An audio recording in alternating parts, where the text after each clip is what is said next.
गरिकन भालाई लिन दिउँ जलाउने त्यसपछि कोकोलाई हामी अर्को कुरा छ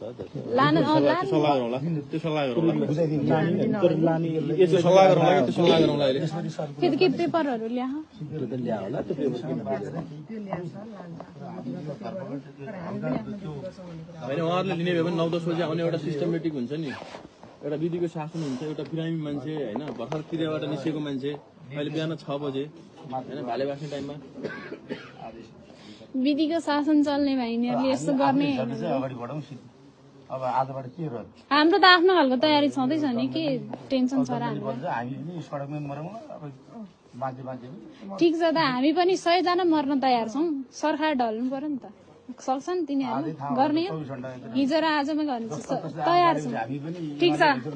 गोली सुरुमा मलाई नि हानोस् न त के छ खान्छु गोली